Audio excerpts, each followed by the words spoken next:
Hello everyone, welcome to the Wednesday edition of A Daily Dose of Harry Potter. This is week 4. We're going to start off here with some announcements. Yes, Alex stole my first announcement, and that is that I have successfully been sorted into Slytherin House. I'm very excited for this for multiple reasons. One, I have always known I was a Slytherin, so I'm glad to finally be able to prove it. And number 2 is because I can do something I've been wanting to do with my videos for a while now, and can officially do it without worrying that I might not be a Slytherin. Announcement number 2 is that I am moving to Sundays. So after this week, my videos will be on Sundays instead of Wednesdays. Due to some scheduling issues, we have had to rearrange a few people, and I'm sure you will notice that and see it reflected in their videos. Okay, book 1 is done now. I have to say I'm glad. I've told you guys before, this is my least favorite of all of them, so it's nice to finally have it done and gone with. There's a lot that has happened in these chapters. I'm going to go over some things here. I'm probably going to be bouncing all over the place back and forth between the chapters, because in my head I don't have it arranged chronologically. The first thing of interest I wanted to bring up was them finally discovering where Harry knew Nicholas Flamel from.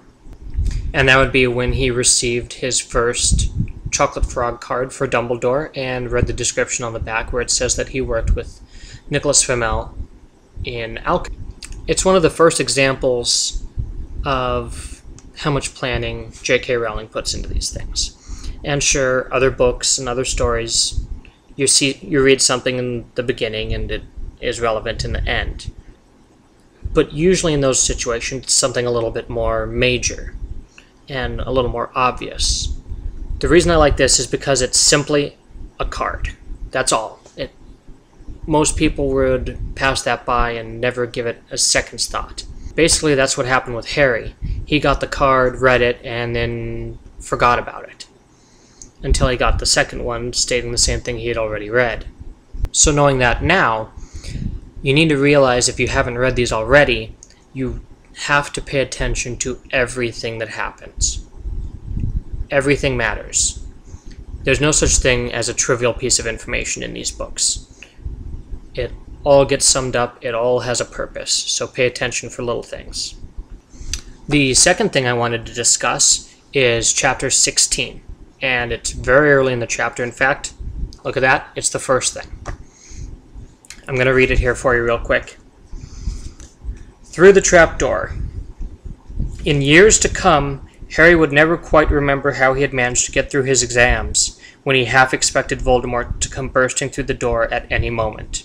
So this chapter, if you had read Harry Potter for the first time when it first came out, this opening wouldn't have meant a whole lot. But now, everyone knows that this is an ongoing series, and it's multiple book installments. And looking back at it, I think this might have been one mistake in her reference to in years to come.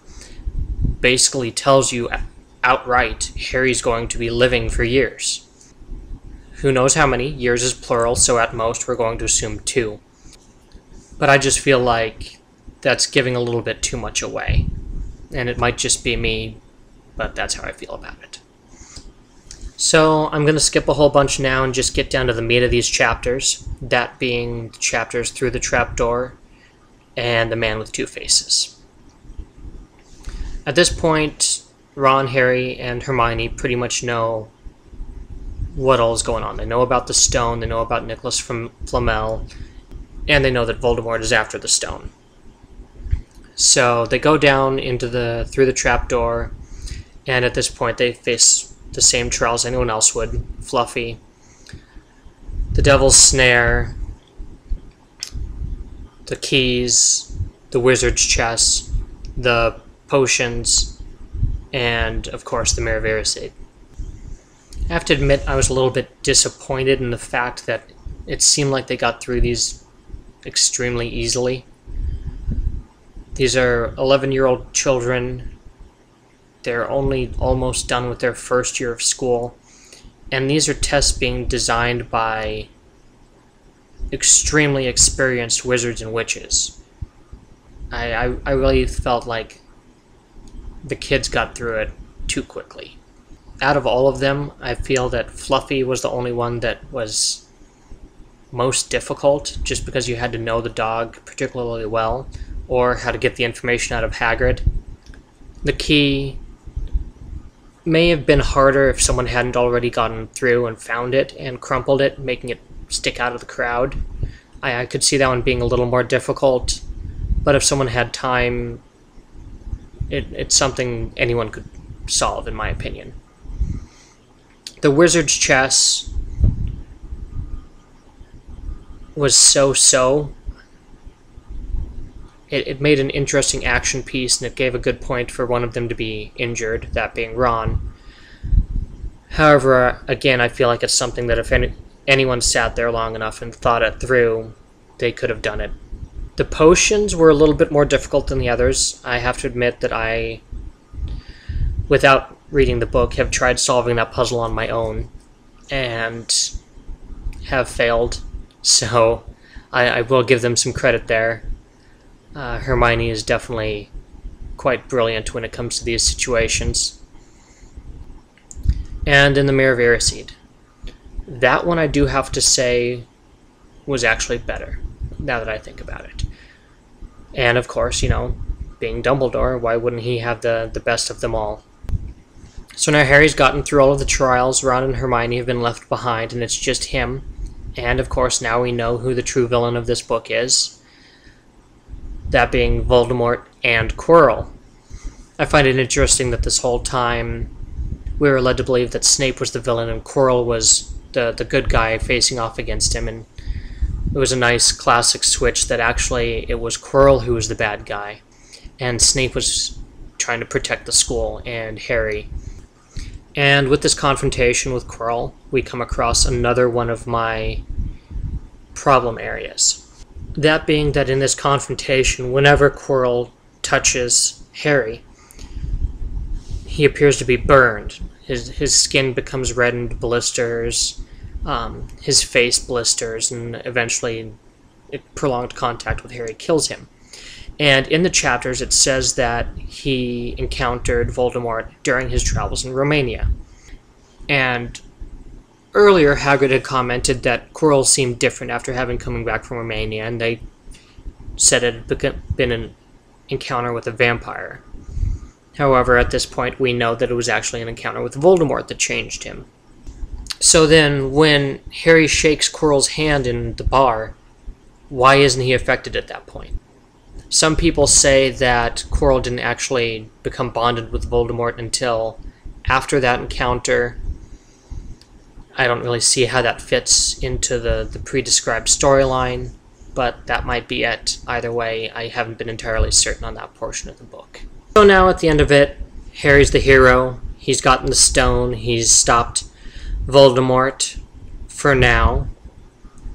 And we're at the end-of-year feast where the House Cup winner is announced.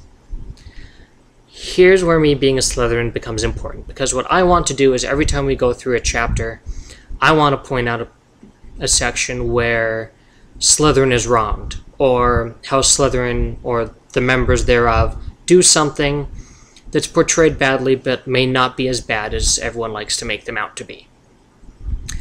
So in this chapter, I feel like Slytherins are cheated blatantly.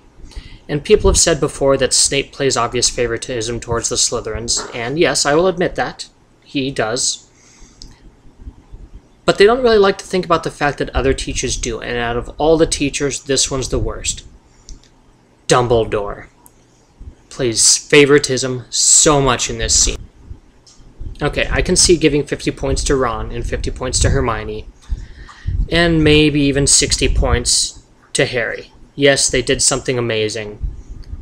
They faced off against one of the greatest evils in the world, proved themselves against tests that experienced wizards and witches had set up, which they shouldn't have been able to pass. I'll give them that. But then to give Neville 5 points for standing up to his friends, just enough points to push Gryffindor over and make Slytherin lose, I just can't condone that. And so there's my opinion on that. I believe Slytherin was robbed the House Cup year one of Harry Potter. So with that being said, I hope everyone enjoyed the first book. It's now fully done, complete, and we can move on to the next one. So we're going to put it back on the shelf here.